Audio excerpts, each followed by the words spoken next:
Hello everyone. So today I'm going to be doing a light book review-ish on Jeremy Robinson's NPC. Now, granted, this is not a new book. It's been out for roughly 4 years or so, give or take.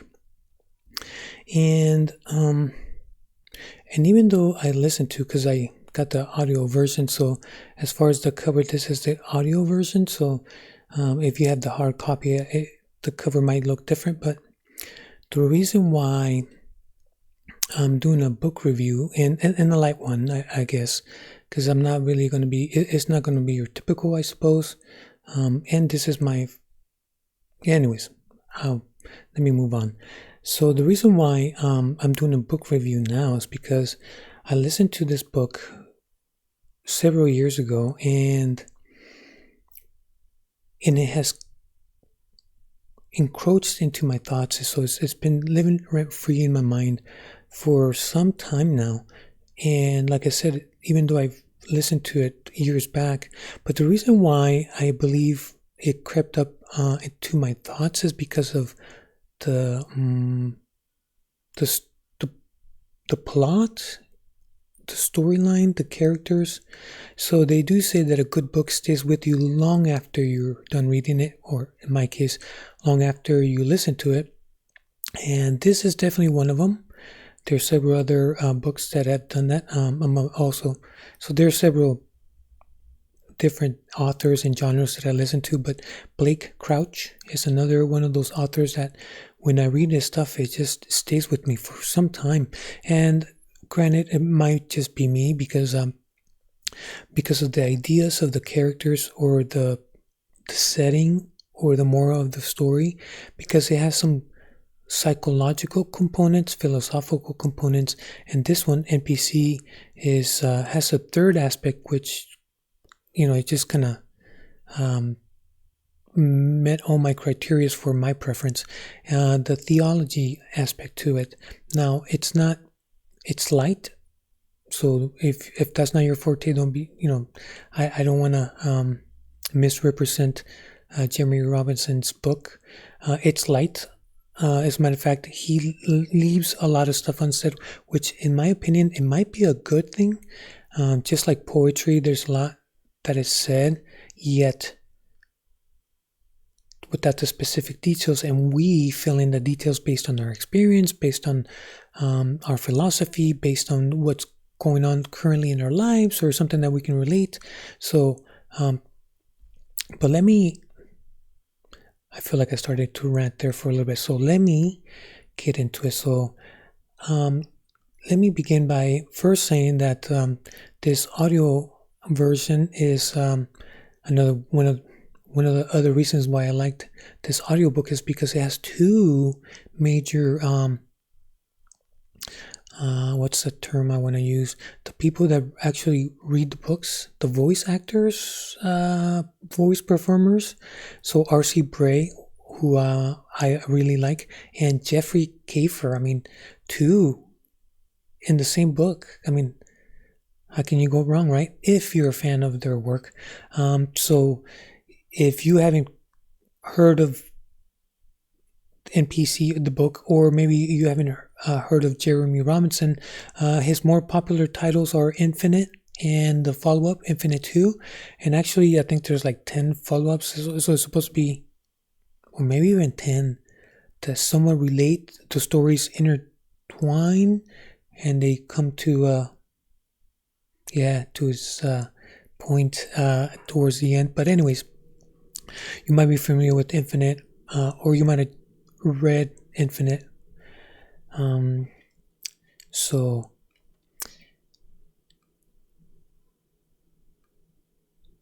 let's see here. Oh, I know what I'm doing. Sorry, I was hitting the wrong button. There you go. So the characters. So the story begins by introducing Samuel Crane, and he is a brilliant scientist. And I'm gonna be light on the spoilers, so I will not give away the ending or anything that's pertinent to like an early reveal, because I don't think that's fair. just in case you haven't ran into it, or if you're on the fence as far as getting it, and you're looking into a review to see if maybe you want to spend your time or money on it. So, light spoilers. So, Samuel Crane, brilliant scientist. It appears that he has, whatever he's worked on in the past has given him a lot of wealth, because he has very expensive gadgets, a very, very, very sophisticated robot that does neurosurgery, brain surgery. So I'm assuming it's a pretty penny. The place where, the residents, whether that's his own house or whether he's renting it, either way, it's it sounds like it's also a pretty penny. So and the type of work, the type of research, the type of experiments that he's working on leads me to believe, now it's not quite spelled out, but it leads me to believe, so my opinion, that he is well-to-do, might be in the category of millionaire, if not billionaire. And I'm going to go to the, so before, well, where do I want to make it to where it makes sense before I start jumping around. So anyways, yes, I'll say this. He is coping, or he has experienced a traumatic event. Light spoiler. He ran over a kid by accident, and he killed the kid. He never got in trouble because it was an accident, but he has been dealing with this guilt, and I don't want to reveal too much as far as what he did after he ran over the kid, whether that was more or not, because like I said, I want to keep on moving to introduce the other characters. So he is, in a sense, that event, in my opinion, has shaped who he became after the event. So it has led me to believe, it's not spelled out, but it's led me to believe that had that not happened, he may not have been doing the current research that we find him in the introduction. What is he working on? Well, he is responsible for making this quantum computer that is very sophisticated, calls it the Cube, and it has an AI integrated into it, and it is he has access to it wirelessly. And again, the technologies that he has is a very sophisticated robot. So he has, spoiler alert, he has implemented himself a chip transplant into his brain that is completely connected to this very advanced quantum computer with AI. And he's connected at all times wirelessly. And I will pause there because currently, and I think one of the reasons why the thoughts that I first experienced with this book started to live rent-free again in my mind, because currently we are having real human trials. You heard of this Neuralink, which is connecting someone's brain into a very advanced computer. We already have AI technology. We already running, as far as the competition, different companies running these LLM models. They're open source. They're available for companies to utilize. So you're starting to see in a lot of different applications, whatnot. And this is early on, as far as, how technology advances so quick. This is early on. So maybe, like I said, I felt compelled to, even though I haven't done a book review, this is my first. So that's why, like I said, it may not be what you're used to because, like I said, there's no way for me to hone in to this format because this is my first time around. I guess once I go back and I see what came of it, I'm like, ooh, I better fix this, I better fix that. But like I said, so don't want to deviate too much.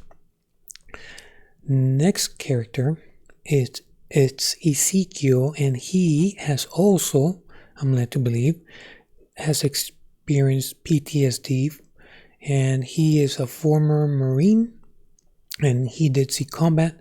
He lost his brothers, Marine brothers, right? So he hit him hard, and he is also coping with that. But that happened a while back, I'm led to believe. So maybe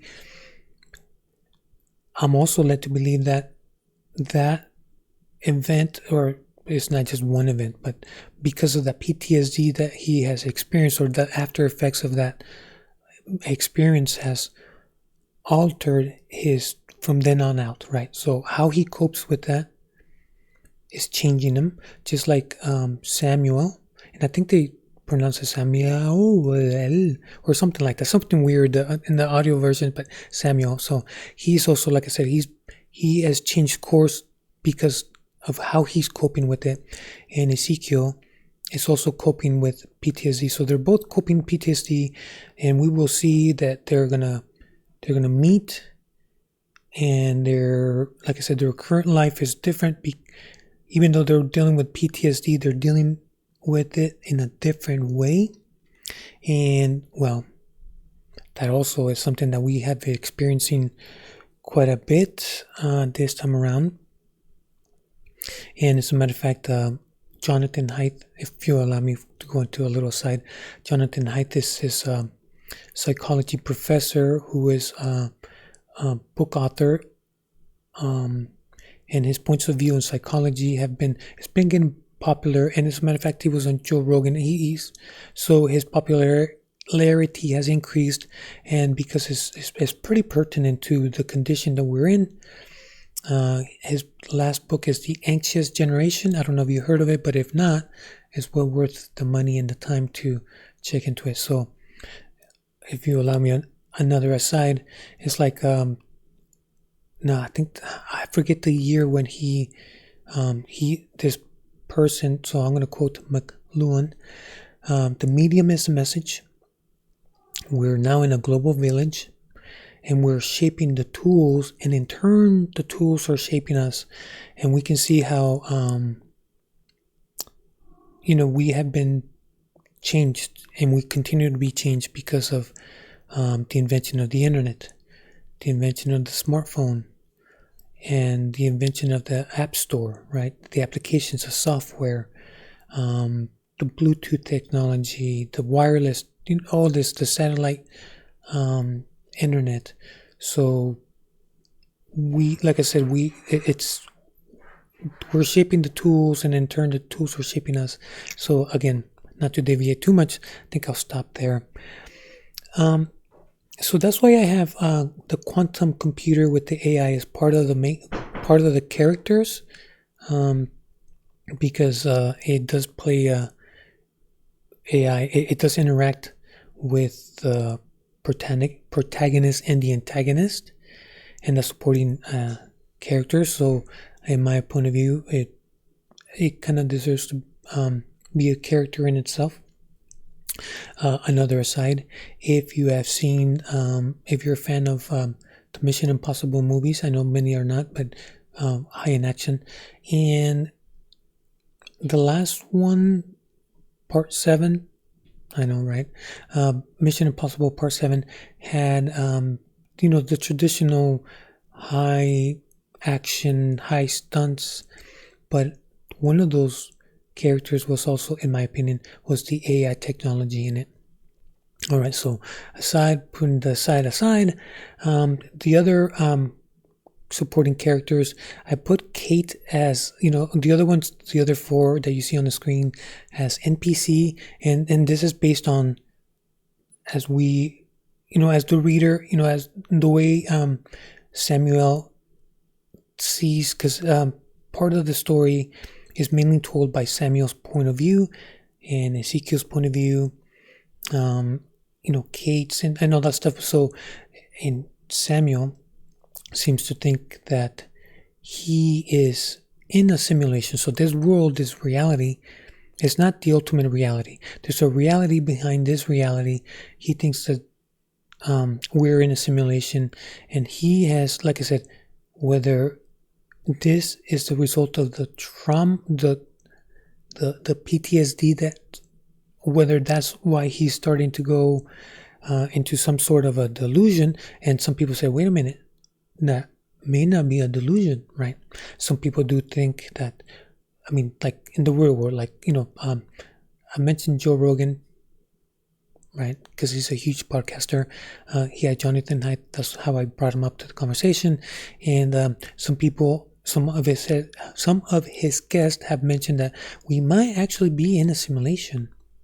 With VR and the Oculus and all that stuff, you can see how, if you throw in sprinkle 1,000 years into our technologies, you can see by then we would have the capability to do very, very, very, very sophisticated virtual reality. And it's like, boy, if we can do it and we're limited, what if this is a simulation, right? But anyways, putting that aside, Kate is a young art student, has a day job. I think she works at an ice cream place. And when Samuel, if the story would have started being told, well, let me back up. If Ezekiel would have sorry, it's been a while. I think Ezekiel doesn't run into her. I think we're first introduced to Kate via Samuel's point of view. Because had Ezekiel introduced her to her, I would have been thinking she's a normal person, right? Someone that I might be familiar with. I mean, very relatable. There's nothing unreal about her. There's nothing NPC that, even if I thought this was a simulation, I wouldn't be thinking she's an NPC from my point of view. It's just my point of view. But anyways, putting that aside, from Samuel, the scientist, his point of view, Kate is an NPC.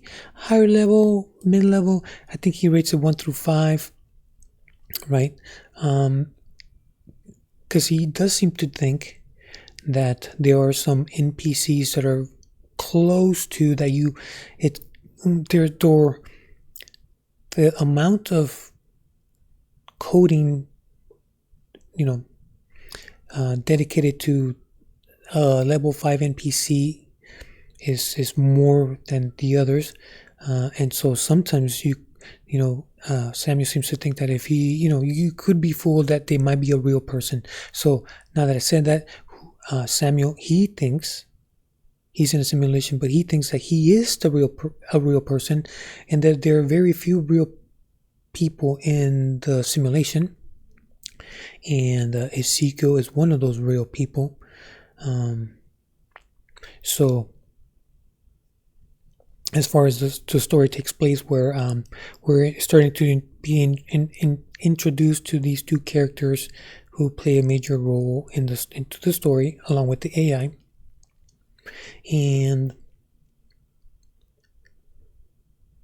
well, let me give you a little bit more background on Ezekiel. Ezekiel, former Marine, in my opinion, the way he's been coping with losing his Marine brothers is that I don't know, he copes with it in a different way. He ends up being a pastor. Now, I know when I mentioned the word pastor, a lot of people have a different take of who might be, who is a person that's likely to be a pastor. Now, the reason why I say that is because there's some people that have been actually hurt by clergy, or have been conned by a wolf in sheep's clothing, to quote scripture there. So, but in the book, Samuel is genuine. So just like there's shady people, I don't think your profession how can I say this with few little words? Your profession doesn't protect you from who you are, right? The character that you are. I'll give you, if you allow me, let me go into an aside. So, one of my things that, so let me do this here. So the reason why I have this wall here, as far as the logos and the sociology of knowledge, is because I've been on a quest myself, because I find myself in pondering the meaning of life, because I hit rock bottom several times, and I wanted to, anyways, want to make it short. So I, like I said, I studied philosophy, Buddhism, and religion. I'll leave it at that. And then I'll give more specifics later if need be. But so, and I also, okay, so maybe I'll share a little bit more. I, for disclosure, I'm a nurse, a registered nurse, and so a little bit over 11 years, but for the last 6 years, I have been working in a lockdown psychiatric unit. So we specialize in behavioral health.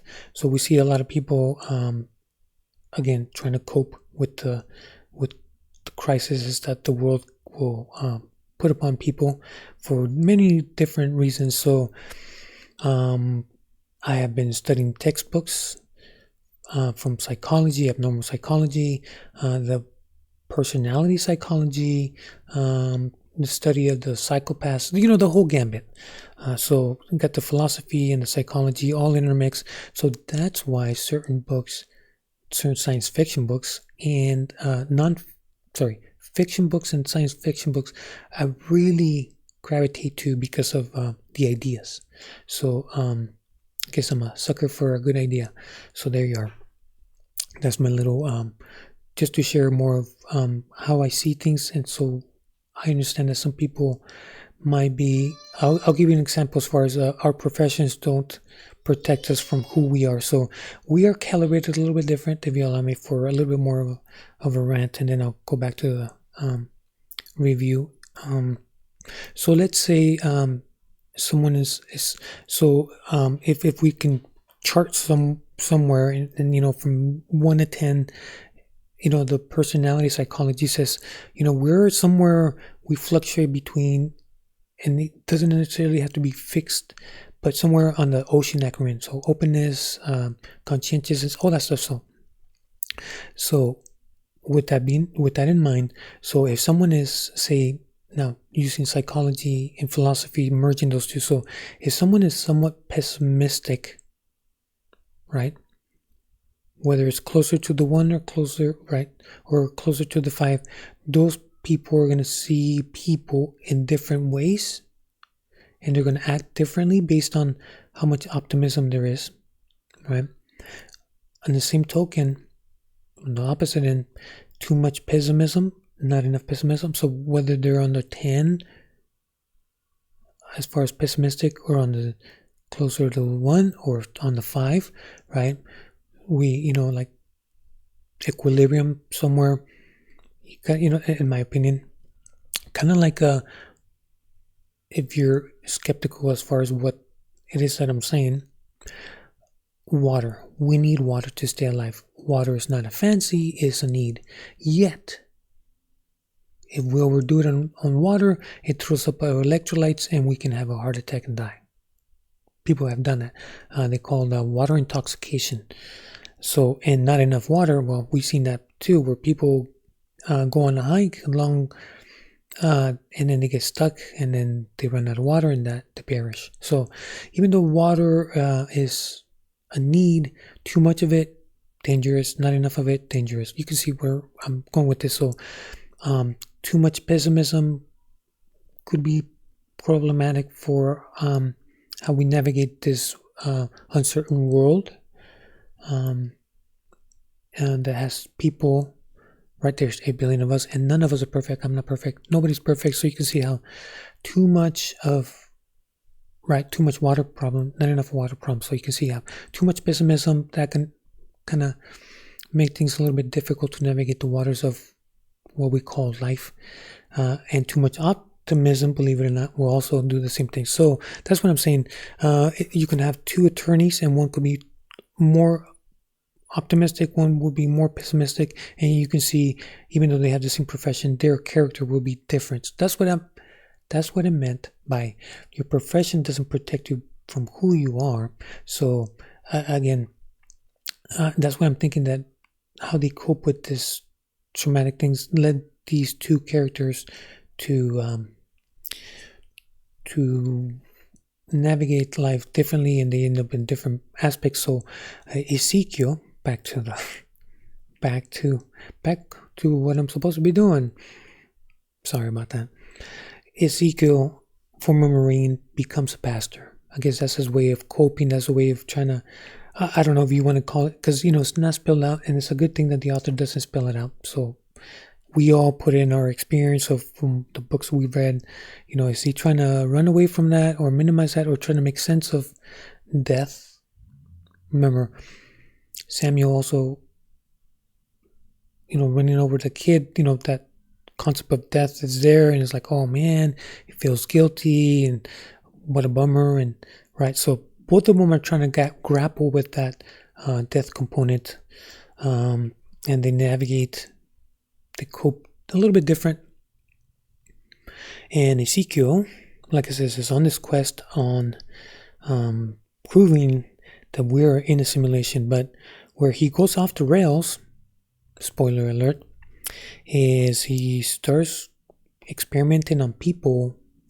Now, granted, people have experimented in the past, right? There's a trial, people sign up, they're told of the risk and benefits of and this and that, and you sign, once you understand the risks, if you want to partake in this study, sign here, right, with their consent.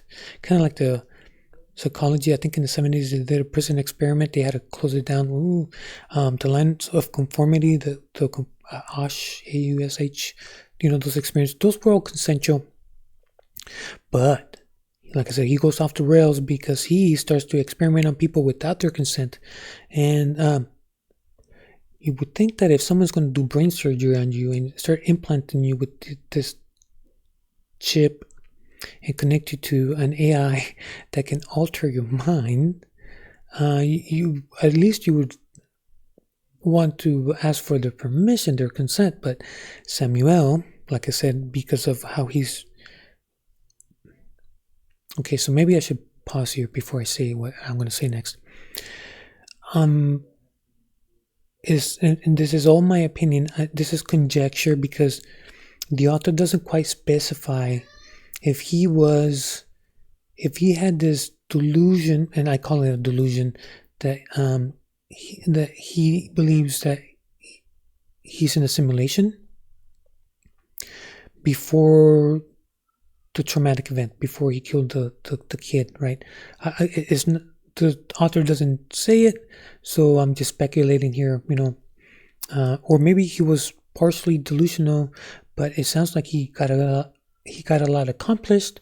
But then again, they do say that all the artists are kind of tormented souls, and they do all this creative work because they're coping with their inner turmoil. So, like I said, I'm glad the author doesn't spell it out because, wheels are turning, and maybe this, maybe that, maybe this, maybe not.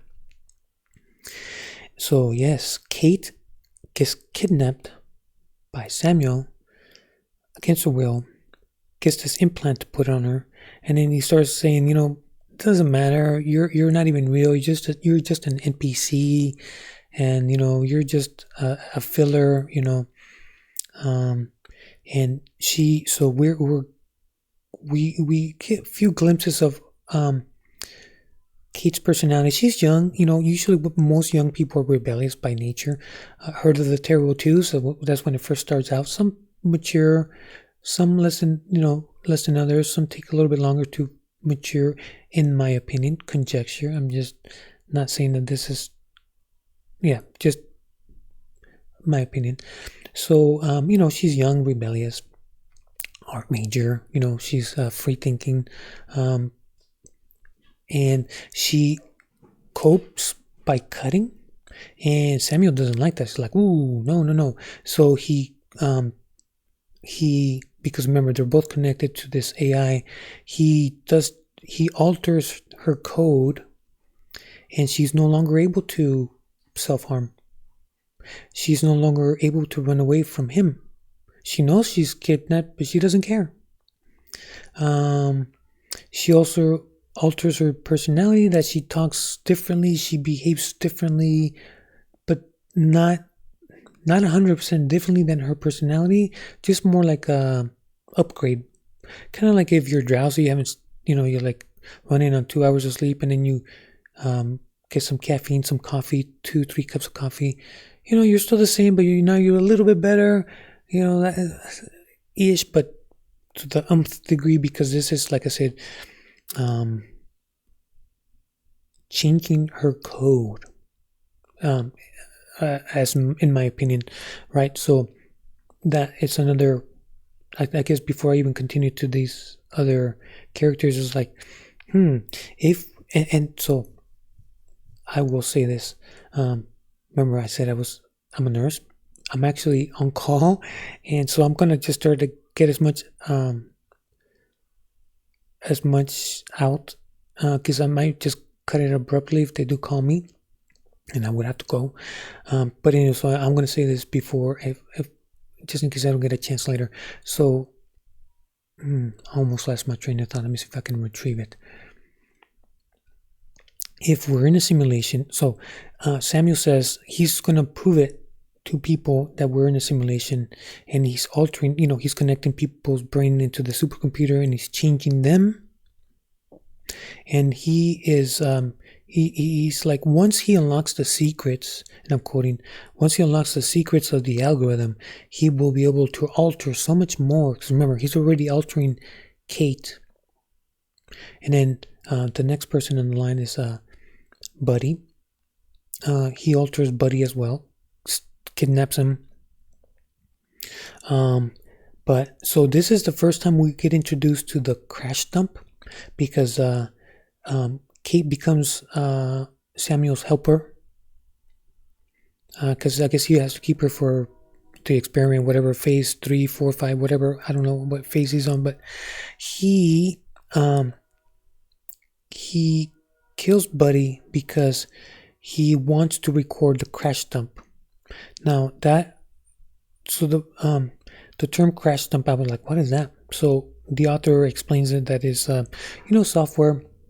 So let's say what's the most popular one? So Windows, Bill Gates Windows, we have the in most PCs, when it crashes, when the app that you're using, when it crashes, it sends a crash dump. So it sends a file via the internet to the creators, to the architects of the app, to the responsible party for fixing and maintaining the code, for updating the code when there's glitches, bugs in the code, when there's a virus, that kind of thing. So it sends a crash dump, and it records all the stuff that happened and what might have caused it. So it sends all this information. So Samuel, when he kills Buddy, we get, as the reader, you're learning, and like, what the heck is this? So he kills Buddy, and spoiler alert, they put a bag on him, he suffocates, and then they do CPR. Because they do CPR right away, they were able to bring him back, so he survives. So that's a good thing. And then we get introduced to two other people that are they're homeless. So they've been killed, and nobody really knows they're missing because they're homeless. I guess they didn't survive him trying to bring them back, or if you even try to bring them back, it's been a while. So we get introduced to this crash dump, and like, what is this? Just the notion of the idea is like, so, and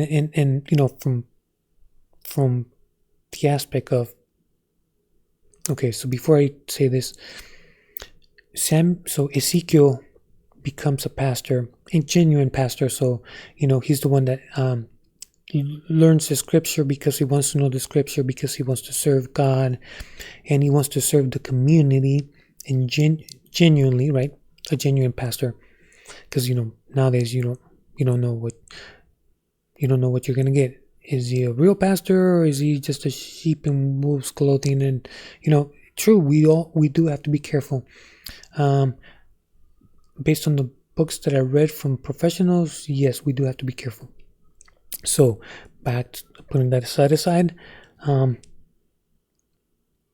this crash dump, because we get introduced to religion, and I'm thinking, is that supposed to be like the spirit going back to the maker, and the author is making you think like, is that like software? We're software, right? Our flesh, they said to be absent from the body, so the body is to be present with the Lord. So we're not. Our spirit is not hardware. We're software. In the scripture, I think says the kind of like the mind contradicts the flesh. The flesh contradicts the mind. For you that don't, that are atheists or agnostic or whatnot, I'll give you an example. The alcoholic, right? They don't want to drink anymore, right? Their mind, their thoughts, their soul, whatever you want to call it, their spirit, their psyche, their conscious, right? Their mind says, I don't want to do this. I'm breaking my life. I'm breaking my marriage. I'm breaking my job. I'm going to lose it all. Or sometimes, depending on where they're at, and that they already lost some, or if not all, because of alcohol. So they're like, I don't want to drink, yet they drink. So the body contradicting the mind, right? So the crash dump is introduced into the story, and they see it go back to the creator, the architect. Double quote there, so you can see the double quotes, the architect. And oh, that's not it. Let me put. Sorry. Let me see. There you go. Maybe no, you still can't see my double quotes. So, anyways, sorry for that. I should stay focused, stay on point. Yeah. So we're introduced to this crash dump, and the first time I ran into it, and I'm like, what am I to make of this? And if there's a possibility that there's a simulation, we are software. The spirit contains the information where we can, kind of like the DNA is the information. The DNA is information. Now, information. I can write a document, and then I can type up the document. It has the same phrases. So let's say I type in the simulation. I can handwrite it. That's physical. I can type it, and I can send one in the mail, right? And I can send it electronically. Both the email and the letter have the same information, right? The phrase, the simulation. So DNA is kind of like, well, technically you can make a case that all the information that's in our DNA could also be translated into words, prompts, AI, the LLMs, right? A prompt, and you can store the information electronically, and you can send it electronically, to be absent for the body.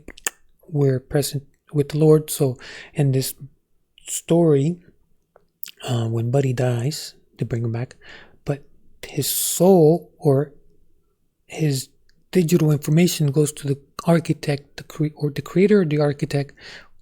Remember, we have both characters. One believes in God, one believes in science. So, from both of their point of view, because they both, spoiler alert, they both get to experience another crash dump. Because, well, maybe I'll just keep going here, because I don't know how much time I'll have. So,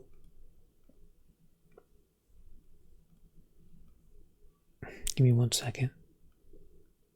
So,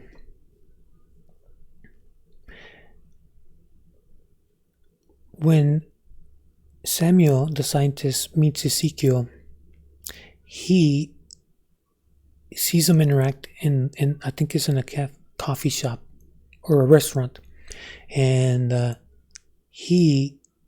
don't know if he heard. So see, we're not, or I don't remember, or maybe I missed it, or maybe the author doesn't say it, but it seems like in very little time, Samuel thinks that Ezekiel is a real person. Now we, the readers, we see Ezekiel interacting. He's been in the town. Remember, he's a pastor. He's been in the community for some time, so he knows the community, and he sees when he looks in the room, he sees everyone in the room, and he knows of everyone in the room, and he interacts with everyone. You see where I'm going with this, right? So from the book's point of view, it's like, oh, here's a real person. He sees people, small and great. He sees them all. Remember I mentioned the homeless? They've been dead. Nobody misses them. Nobody knows they're even gone. Ezekiel knows they're gone. Ezekiel's going to go look into it. He's like, I haven't seen them at the, because they run a shelter, the church assists with the shelter, with the food driver or homeless shelter or whatnot. They haven't seen them. So he's going to see, because he even cares about the homeless. He's aware of them. He tries to help without forcing them to change. That's the whole concept about if you allow me, Christianity has that where Jesus calls people and some people reject them.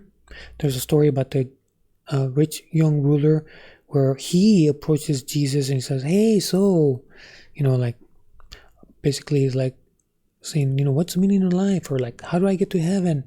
And in the end, to get back on point, Jesus tells them, well, you like this. How about you do this? How about you give your wealth, sell everything, and then follow me?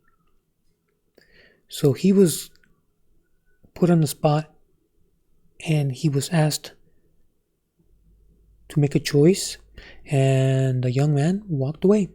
So he didn't force. Jesus didn't tackle him and started beating him up, says, I'm going to hurt you until you give in and follow me. No, that's not, so it's all freedom of choice, agency. And the pastor, he is trying to help people in the community. So he's trying to restore, the people that go to marriage counseling, they also see a therapist, and they also see their spiritual leader, like their pastor or priest or whatnot. And the pastor, just like the therapist, wants them to mend, to heal, so they can stay married, right? To salvage. And it's all by, so he wants to, people are like getting into trouble. He wants to help them out, right? So this whole notion where these two meet, and he sees Ezekiel and is like, that's a real person. So spoiler alert, he kidnaps him because he's going to experiment on a real person too.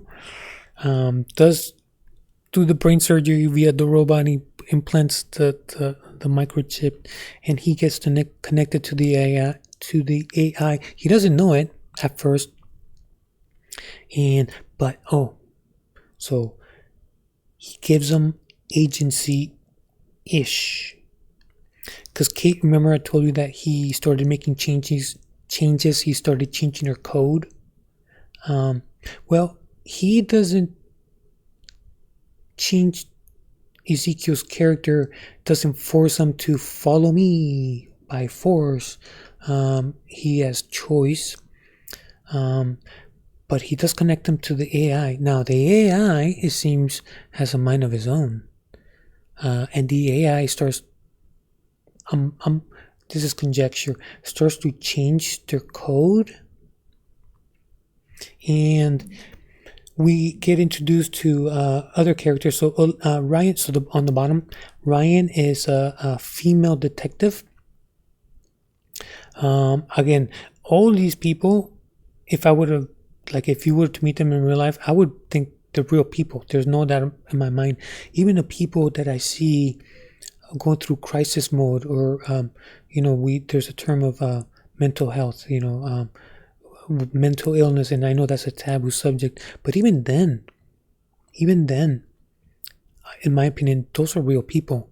And so I can give generalities. So if you look, because there's plenty textbooks out there and they have case studies, and if you start reading those case studies, it seems like every human being is vulnerable, and your profession also doesn't protect you from going into a mental health crisis or from experiencing mental illness, even if it is temporary or longer lasting.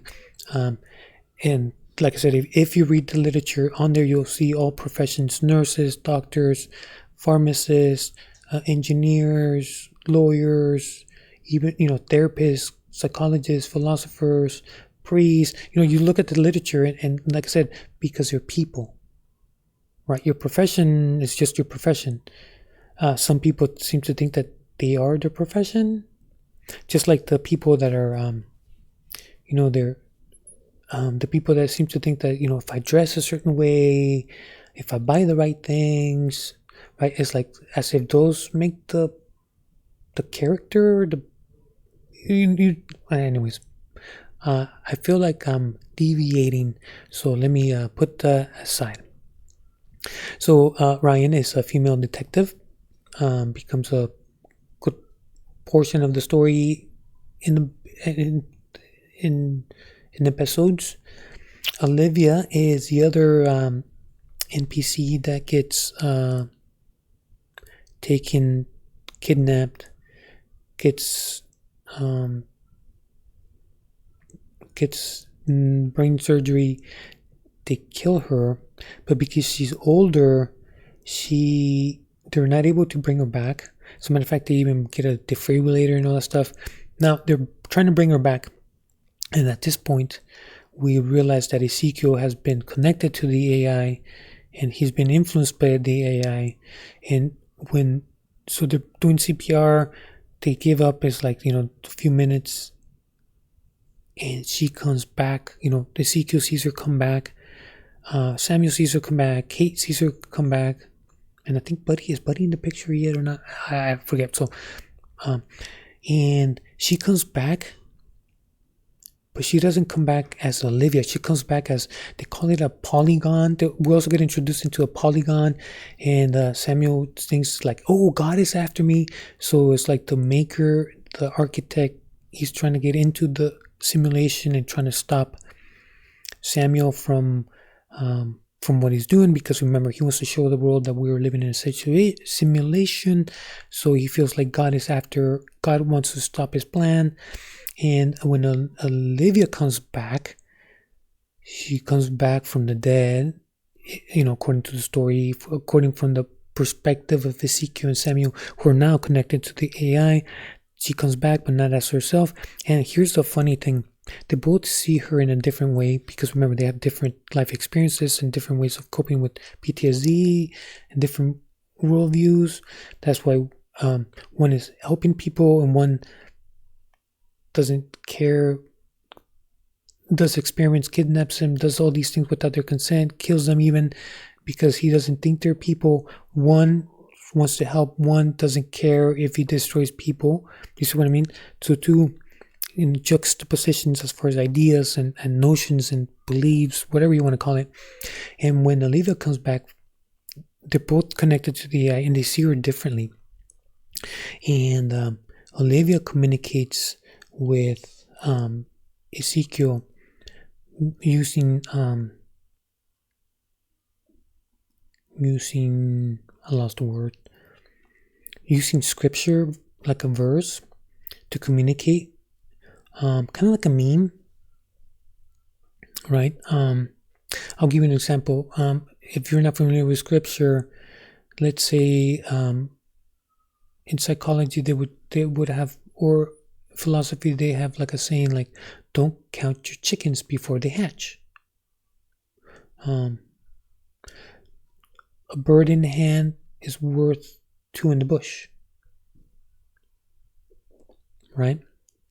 So if you're looking for, now this is not the biblical reference because I didn't write it down and I don't remember, but let's say I say Ephesians chapter 6. The people that are familiar with Ephesians, that's in the New Testament, so they would have to be Christian. They would know that there's special content in chapter 6.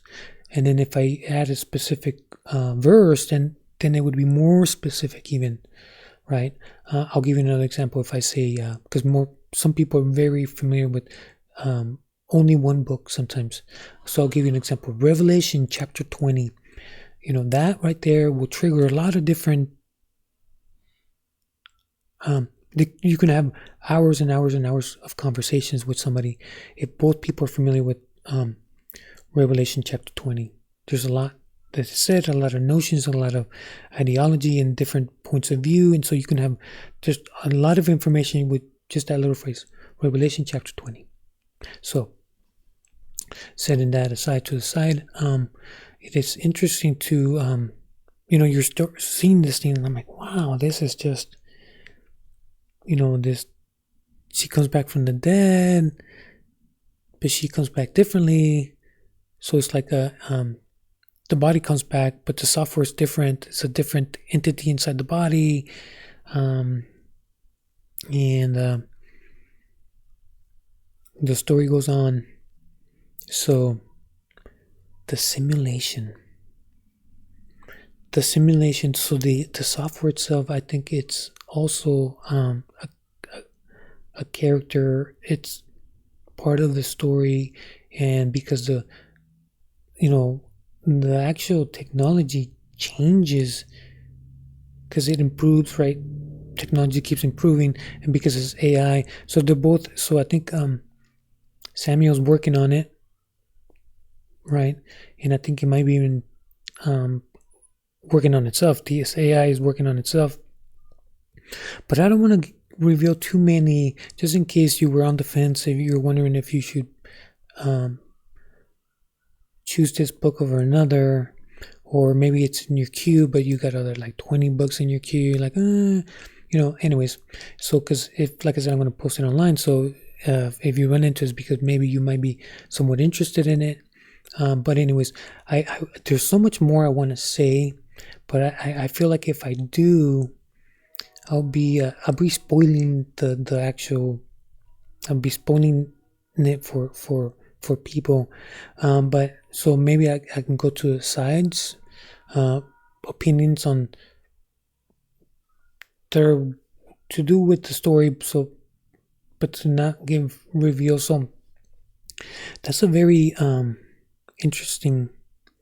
So many things I want to say, but let me just bring it back down to remember these two people, these two characters, antagonist, protagonist, they're like juxtapositions, like opposite ends almost, and how to cope with PTSD in a way, and how people go about changing people, right? Because a pastor, just like a therapist, they're not going to force, genuine pastors, genuine therapists, people that it's not like a wolf in sheep clothing. I mean, genuine. So I want to just say that out there because I know we have to be careful. I'm not naive. So I'm going to speak in a genuine therapist, a genuine priest, bishop, clergyman, right? Spiritual leader. So a genuine one, they wanna help people. They wanna, through their life trials, through their whatever their. Oh, I forgot to say this. Ezekiel is battling with his faith because his wife that he cared about a lot got cancer and died from cancer, so he's currently mad at God. Sorry, I forgot to say that. I don't think they'll spoil the story for you if I reveal that. So anyways, back to my aside. So when pastors or therapists, when they want to help people, they want to help them but they know that the person, they have to make the choice themselves, right? It's got to come from you, right? So I guess I can do this. It's got to come from you, right? They're not going to force you. They're going to give you suggestions. They're going to frame things from different points of view so you can see things differently, and they're going to give you whatever, right? Advice. If you want, right? If you want, right? Like the alcoholic. I mentioned the alcoholic, so I would just run with that. So, they want to change, but they got to do the steps. The 12 steps, right? They got to do this, and they have a community as well. They got AA meetings, right? So there's a community of similar people trying to deal with this thing that's overpowering them, right? And they want to just undo the alcoholism, right? Set that to the side so it no longer becomes part of them and begins to change their code. May I dare say that as a metaphor? It's changing their code, and they can't control themselves, right? It runs the app. They take that in and run this app, and off they go, and they do stuff that they don't want to do, but they end up doing it because they're under the influence. So now, some people in the world do want to change other people, and I think that's a problem. Most of us, I already have gray hair, so I've already came to the conclusion that you can't change another person, right? They got to be the ones that want to change. But some people, they try to. So there's different tactics, and if you want a concrete example of this, it's kind of like a brand new parent, young parent, dealing with an infant, like the terrible twos, and there's like, it's like, how do you get a kid to do what they ought to, what's good for healthy them, but the toddler has no life experience, has no knowledge of health and this or that. So playing with knives, why not? Eating ice cream all day, all the time instead of food, and not sleeping at all. Why not? They lack the life experience. Right? Yet the kid wants what the kid wants. They call it the terrible twos for a reason. And the parent has somewhat more life experience. Like, no, it's so the parent is, that's where it begins. The parent wants to change the toddler, and that's the $1 million question. How to be a parent? Get professional. There's good professional books out there. That's my suggestion. I have, full disclosure, I do have 2 kids. Oldest one is 15, youngest one is 11. We did, before I was a parent, I was like, yeah, terrible twos, really? Oh, it's a real thing. So anyways, so some people do want to change other people, and some people want to change, I'm not like a parent toddler. I'm talking about parent, sorry, let me try again. A person with a stranger, a person with a coworker, a person with a customer, person, like other people, not like a parent and kid, no, like strangers or equals, right? And they use persuasion, sometimes manipulation, sometimes coercion, sometimes force. You're like, force, really? Well, what do you think Genghis Khan was doing? Conquering, if you started reading the history books like Alexander the Great, oh, he was great. Was he a great man? Why did he get that title, Alexander the Great conqueror? But you realize that a lot of people died, and they're like, well, at least they had some freedom. Or did they? Did they have a choice as far as whether they got conquered? You see where I'm going with this, right? So in real life, people do try to do what they want, and they're going to do what they want. And if they think you need to change, you will be changed, whether you like it or not, right? Tell the Hun, there's several examples. And but yeah, some people actually do want to change other people. So, but I feel like this video is already running a little bit long, and already starting to, my kids are moving around and starting to make some noise, so maybe I'll leave it here. There's so much more I want to say, but like I said, this video is already running long. My first attempt at a book review, but I did give you that heads up that it's not going to be your typical, and I'm new to reviewing books, so sorry that it has become this long. The handle is the Soul of Soul. I'm Alex Luna. I do have other videos. It's even though I created this channel like 6 years ago, I didn't actually create anything. It's just been recently, under a year, maybe even under 6 months. So it's fairly new. Fairly new, and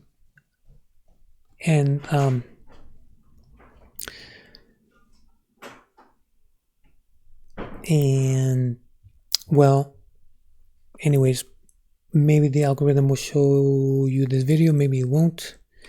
And